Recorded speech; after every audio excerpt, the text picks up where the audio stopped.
By the end of this video, we'll know who the 16 B-boys and the 16 B-girls are who will be competing at the first and maybe even the only breaking Olympics ever. And right here in the stage behind me, that's where it's all going down. So welcome to Budapest, Hungary, where the second and last OQS, which is the Olympic Qualifier Series, is going down. 1 month ago, we had the first OQS, which is in Shanghai. I made a video about that. You can watch that video by tapping the link that you can see in the top corner right here. Also in that video, I explain you guys how these days actually work, because I'm not gonna make exactly the same video, right? So yesterday was day one. We had the qualifiers where all 40 B-boys and 40 B-girls could qualify themselves to make it through to a top 32. And then the top 32 was like a knockout system, and the winners of that top 32 basically make it through to today. So today we have all the winners of that top 32, which is now in a top 16, and it will be going down in a round robin system. So that means everybody gets divided into pools of 4, and within that pool of 4 contenders, everybody has to battle everybody, and during those battles you gather points. Now a big chunk of the top 16 for the men and the women today are exactly the same as the ones we saw in Shanghai 1 month ago. So that means most of these people already kind of secured their spot for the Olympics in Paris, which will be going down in a couple of weeks. However, nothing's really certain at this point, because there are a couple of new people that made it into the top 16, and you never know, if they make it to the finals, it might shift a lot of the points around, making it very, very unpredictable. So besides breaking at the OQS, you also have the qualifiers for the Olympics for wall climbing, for skateboarding, and for BMXing. And to be honest, if you want to learn more about that, then you should look up somebody else on YouTube, because your boy Coach Sambo only knows a thing or two about breaking. Anyway, I can say that the other sports are really impressive, especially the rock climbing. I saw that in Shanghai already. It was really, really kind of impressive to see how fast people can climb up these walls. But for the breaking, now it's 9:30 a.m. Yeah, it's kind of ridiculous that it's this early in the morning. I feel really bad for the women that have to compete their round robin this early. So yeah, people are warming up right now, and any moment now, people are gonna start walking in, and then it's time to get those round robins on the way. So I'm gonna get ready because I'm here coaching Team China, and I also have one of my students from back home, Bigo Kamin, that I'm also coaching, that is also in the round robin. She made it to the top 16, so amazing results for everyone, but it's not over yet. So let me get into coach mode, and then meanwhile, I'll film a few things so you guys can stay up to date. So here we go.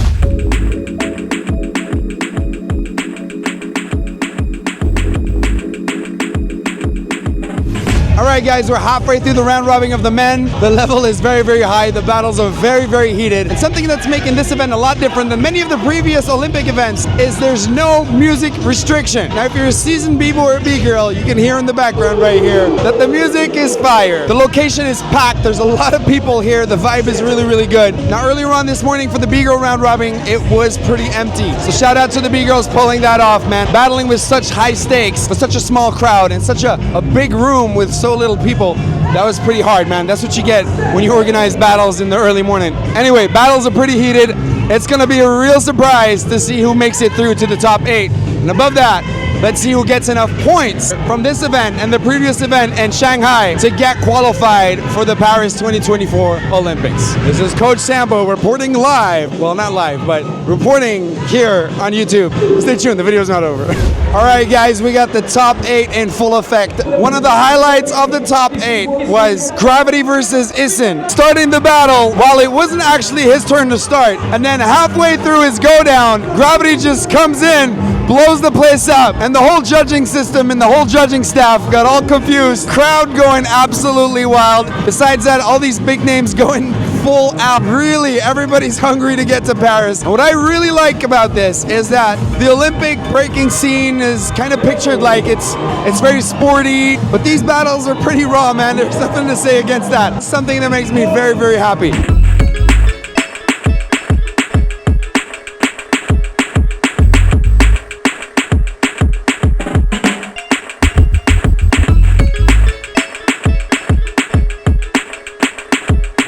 All right, moving very close to the finals right now. Emotions are all over the place. A lot of very important decisions are being made right now. Keeping in mind that all these B-boys and B-girls have been working 2 to 3 years for this specific event. But then you got like the Japanese B-girls, for example. 3 Japanese B-girls very close to the finals, but only 2 can go to Paris because it's part of the rules of the Olympics. Only 2 B-boys and 2 B-girls per country can get qualified for that top 16. So we had Rico versus Ami, which was a very important battle because the winner of that battle would get the most points. points, and Ami took it. So Ami is gonna get qualified for Paris together with Ayumi, which is really hard for Rico because she's making it to the top 8 every single event, but still not making it to Paris. Imagine being top 8 of the world every single time, but not getting your spot in Paris. That's pretty hard, man. Same for Isin and Hero 10. We have B-Boy Shigekiks, which is already qualified for Japan, so that leaves only one spot for the men. So Isin and Hero 10 are battling it out, trying to get those points in to see who's gonna make it to Paris. So it's Hero 10 that gets the most points. So Isin will not be going to Paris 2024. Again, you can see very emotional moment for Isin, being working his ass off to make it to Paris, but there you go. Similar situation for the US B-Boys. Gravity, Jeffro, both always in the top 8. Of course, we got Victor, who's already qualified for the Paris Olympics. So what happened was Jeffro got the most points. We will not be seeing Gravity at the Paris 2024 Olympics, which is also kind of hard to swallow, man, because obviously he's world class. You know, all these B-Boys, all these B-Girls, they're all world class. But this is how it goes down. Reminding you, to win such an event, you need 18 to 20 rounds to take home the gold. And for those that need help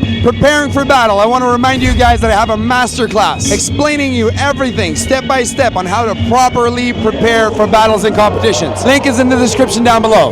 Wow, 2 really insane finals. So in Shanghai, the women's final was exactly the same, right? Japanese finalists with Ayumi versus Ami, and that's where Ayumi won. But now it's the exact same final, but the other way around. We have Ami winning versus Ayumi, both qualifying for Paris, obviously. For the men's final, we had Lee take home the win again. That's right, he won in Shanghai 1 month ago, so he got 50 points. And now he wins again, getting another 50 points. That means he's taking home 100 points, definitely qualifying himself for Paris 2024. And man, I remember Lee when he was like a really small little kid, like when he was 7, 8 years old. I would organize small kids battles back in Belgium to inspire my own students. And I would bring Lee and Kid Colombia and all these kids from Holland, because back in those days, kids from Holland were really at a high level. But it's translating to world-class results at this very, very moment. So big respect to all the B-Boys and all the B-Girls competing in this long and hard process for qualifying to the Olympics, man. Like, they came from hundreds of B-Boys, hundreds of B-Girls. Only 40 B-Boys and 40 B-Girls could compete here at the OQS. So we had 2 ceremonies. The first one was for the winners of the OQS, 3 Japanese B-Girls grabbing the first, the second, and the third place, which is pretty extreme. They did exactly the same thing in Shanghai. And then the B-Boys, of course, Lee first place, Hongten third place, and then Amir losing the final, making it in the second place. Then we had the second ceremony for those who made it through the OQS and winning their spot in the Paris 2024 Olympics. Now, besides the 10 that made it through today, there are 6 other B-Boys and 6 other B-Girls that made it through. And I'm gonna put all the names on the screen right now.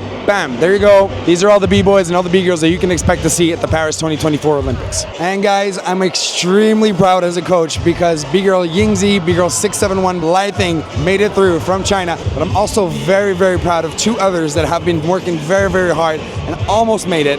B-Girl Kameen from Battle Droid's crew, only 3 spots away from getting qualified. 3 spots. Man, it's breaking my heart to see her not get qualified. And then B-Boy X-Train, man, B-Boy X-Train, he deserved that spot so much. He had a tough time in Shanghai. He lost in the top 32. That cost him a lot of points. And he really put in a lot of effort today, but he just didn't manage to get enough points to make it through. But you know, guys, that's how it is. At the end of the day, there's only 1 gold medal out there. So there's only 1 person going home with the Olympic gold. So yeah, hope you enjoyed the video. This is your boy, Coach Sambo, your online B-Boy coach and Olympic coach. And at the end of the day, when you think about it, it's just all about that B-Boy. Peace!